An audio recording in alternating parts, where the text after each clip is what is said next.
Ito mga kapare ko ay ang bagong gaming budget phone ngayon na Red Magic, and this is the Red Magic 11 Air. Now, sa video na to, isasalang natin to sa ating extreme gaming test na kung saan lalaroin natin itong 10 high demanding graphics game na to at isa-set up natin itong mga game na to sa pinakasagad nilang settings gada game at lalaroin natin to ng tuloy-tuloy para makita natin kung ano yung performance niya gada game, optimize na ba siya, maganda ba yung thermal, and also kamusta yung kanyang battery capability. Kaya kung interesado kayo sa phone na to or interesado kayong makita kung ano yung ginawa ni Red Magic dito sa Red Magic 11 Air, tara, simulan na natin to. Okay, dating gawe, quick review lang para sa mga kaparakay natin na hindi pa napanood yung full review. For sure, marami pa kayo dyan. Bale, ginamitan na to ng chipset na Snapdragon 8 Elite. And then, yung cooling system na ginamit dito is isang turbo fan and also isang malaking vapor chamber, which is much better unlike dun sa ating Red Magic 10 Air before na passive cooling system lang yung ginamit nila doon. Kaya ito is a way more good upgrade pagdating dito sa ating Red Magic 11 Air. Pagdating naman sa battery neto, meron na tong 7,000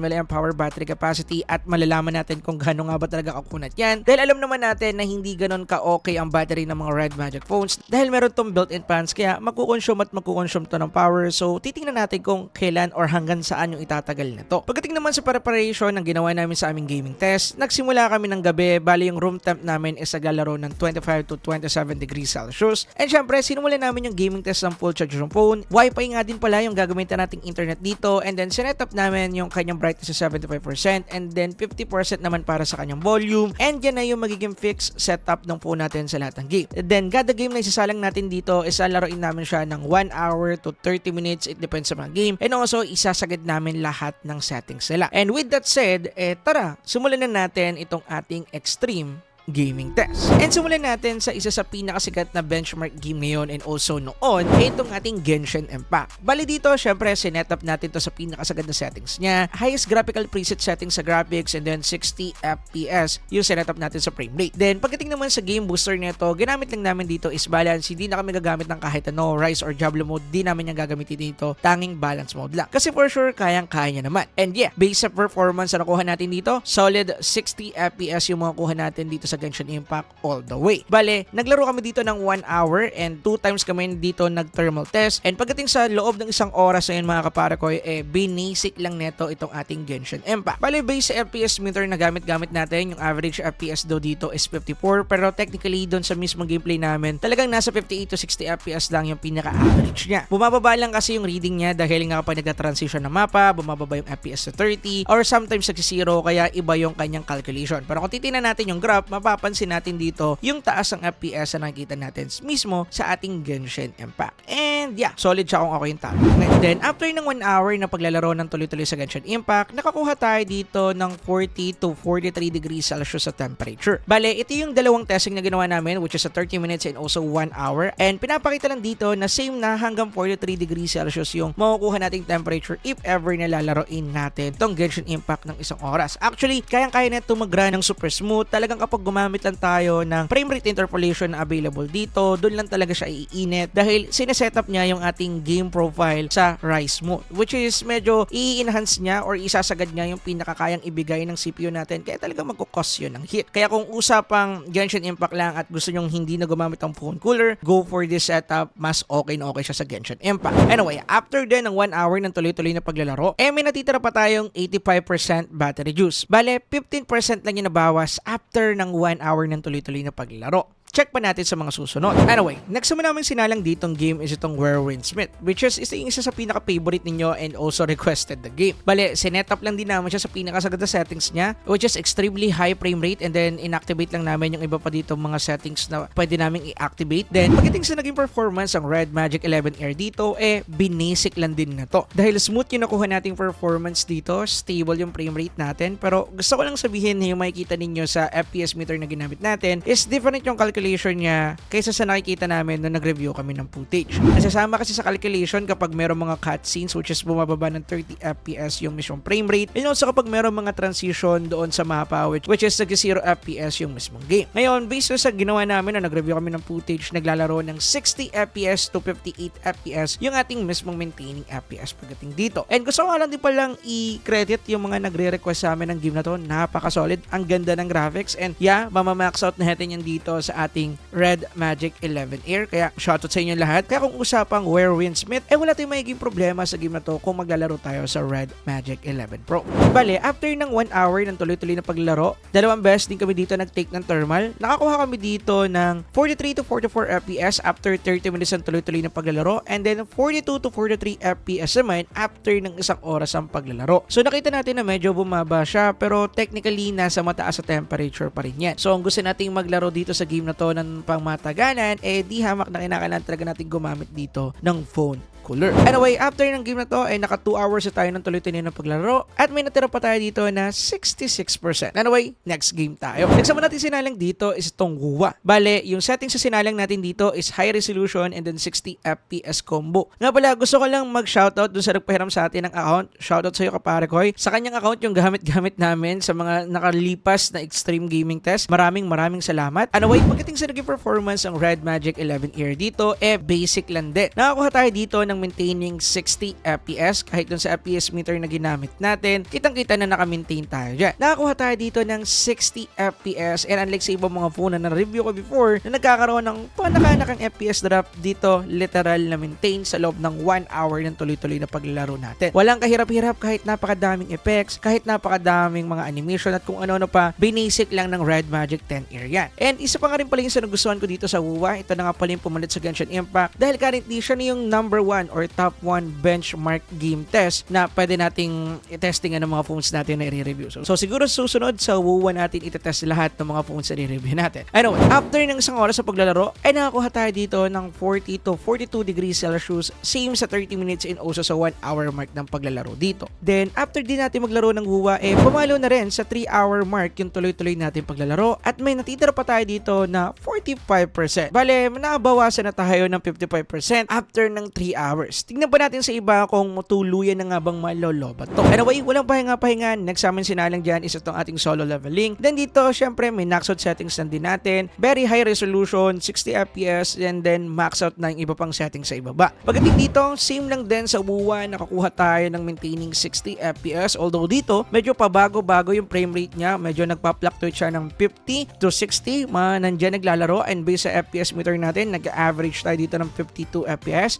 Pero nangyayari lang yan kapag marami ng mga monsters sa field. In overall naman, naging okay yung gameplay natin dito sa solo leveling. Yun nga lang, hanggang ngayon, isa pa rin yung concern ko dito, hindi pa rin ganun ka-optimize dahil sa lahat ng phone na testing ko, kahit anong chipset, talaga nagkakaroon tayo dito ng mga minor frame drops. Anyway, after ng 30 minutes sa paglalaro namin dito, nakakuha kami ng 42 to 43 degrees Celsius. Next naman namin sinalang dito, and actually pinaka na-enjoy ko na game sa lahat, Car X3. Bale, yung setup namin dito is 445 settings, which is the default settings pagdating sa graphics, and then sinetup namin yung FPS sa no limit. Bale, pagdating dito, in overall 60 FPS yung nakuha natin na maintaining FPS dito. As in, wala kaming nakitang masyadong pagbaba, although may mga 59 FPS sa pagbaba, pero bihira lang naman yun na nangyayari. Mapapasarap talaga yung laro natin dito. Pwede mong ikutin yung buong bundok and also yung buong city ng walang frame drop. Nga pala, gusto ko lang din i-shoutout din yung nagpahiram sa atin ng account. Maraming salamat sa iyo. Ilalagay ko yung link niya dito sa description down below or kaya dyan sa comment section para pwede rin kayo mag-avail sa kanya ng account. Nga pala, ito yung siya mga kapare ko. Check yung link sa description down below. Anyway, after ng 30 plus minutes ng paglalaro dito sa Car X3, ay nakakuha lang tayo dito ng 40 to 41 degrees Celsius. Kaya wala magiging problema dito sa Car X3. Anyway, after din ng gameplay natin dyan,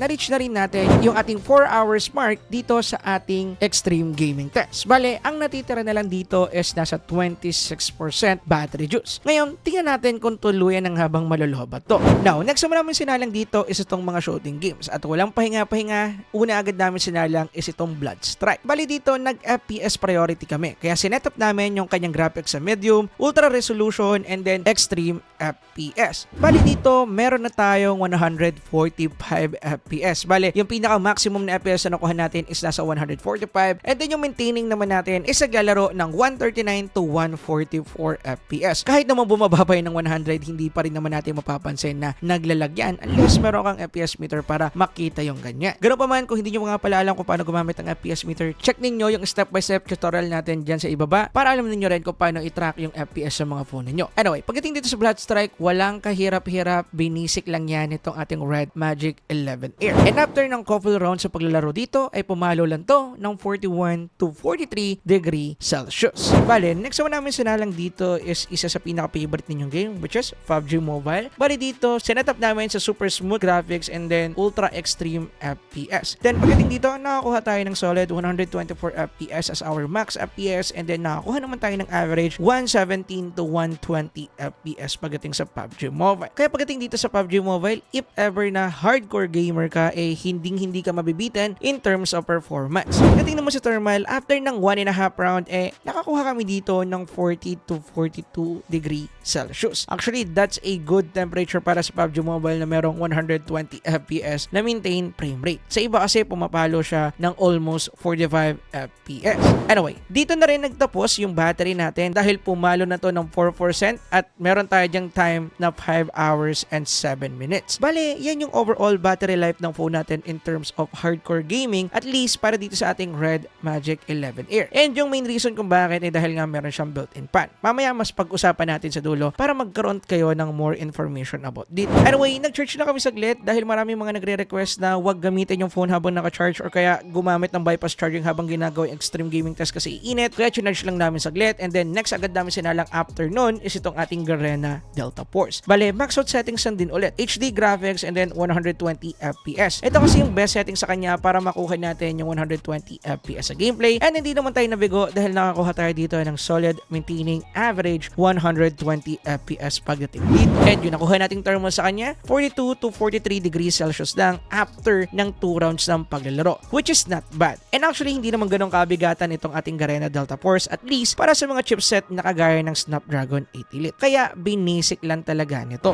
Anyway, walang pahinga-pahinga, next naman namin sinalang is Crossfire Legends or Crossfire Mobile. Isang nostalgic game na namimiss ko laging balik-balikan. Anyway, naka-ultra FPS tayo dito and then extreme graphics settings. Pagdating dito, supported na rin neto ang 145 FPS. Nga pala, para ma-support natin sa lahat ng Red Magic phone yung 145 FPS sa game, if ever na capable yung game na yon, kinakailangan nyo pang iset yung kanyang frame rate sa 144 Hz, which is nandun sa ating game settings part. Kailangan nyo siyang iset up doon para makuha natin yung 145 FPS or 144 FPS capability. And yeah, goods din yung naging gameplay natin sa Crossfire Legend. Hindi naman ganun kabigatan to. Actually, mas magaan pa nga ito sa ating PUBG Mobile. At ang nakuha lang natin na thermal dito is 39 to 40 degrees Celsius after ng ilang round ng paglalaro, which is not bad. And speaking of CODM, yan naman yung last game na sinalang natin dito. Bale, sinetup natin to sa low graphics and ultra FPS settings combo and nakakuha tayo dito ng solid and also maintaining 120 FPS pagdating sa ating MP mode and also BR mode. Kaya napaka-solid na naging overall performance natin dito. Bale, pumalo nga din pala ng 39 degrees Celsius lang yung ating pinaka-max temperature pagdating sa game na to. Kaya kung usapang CODM lang and other shooting games sa tinasing natin dito sa Red Magic 11 Air, ibe-basic lang yan ng phone na to, hands down. And after ng 6 hours and 34 minutes sa tapos din yung ating full extreme gaming test. At ito yung mga nakuha naming information and also conclusion about sa ginawa naming testing dito. Unang-una, pagdating sa performance, hindi na natin kinakailangan papag-usapan, solid talaga at okay na okay yung ginawa ni Red Magic na pag-tune sa Snapdragon 8 Elite. Bale, kung ano talaga yung kakayahan ng Snapdragon 8 Elite talagang binigay ng Red Magic. Hindi nila masyadong nilimit yung kakayahan nito at napakita naman sa atin yan. Yun nga lang, kaakibat din nito yung medyo mataas na thermal niya. Nagka-average kasi to ng 40 to 43 degrees Celsius, which is makukonsider na natin na mainit talaga. Kaya sinasuggest ko dito na gumamit kayo ng phone cooler. Kahit na kasi meron silang goods na thermal cooling system, which is yung kanilang malaking vapor chamber and also yung kanilang built-in cooling fan, at the end of the day, umiinit talaga yung device kapag naglalaro tayo ng sagad-sagaran. Kaya gagamit tayo natin. And mabalik tayo pagdating sa performance, gusto ko yung ginawa ni Red Magic dito na hindi nila masyadong nililimit yung performance ng chipset. Unlike sa ginawa ni Realme and also ni OnePlus sa kanilang Realme GT 8 Pro and also sa OnePlus 15 na currently nire-review ko, medyo chinun down nila or medyo nilimitahan nila yung performance ng Snapdragon 8 Elite Gen 5. Kaya napapansin ko na mabilis siyang mag-cause ng thermal throttling at least sa ginawa natin mga benchmark testing. Pero dito kay Red Magic, sa kahit anong phone nila, gusto ko yung ginagawa nilang tuning kasi hindi naman ganun ka-aggressive yung paglilimit nila dahil nilalagyan nila ng good cooling system. Kaya kung gaming phone talaga yung hanap ninyo,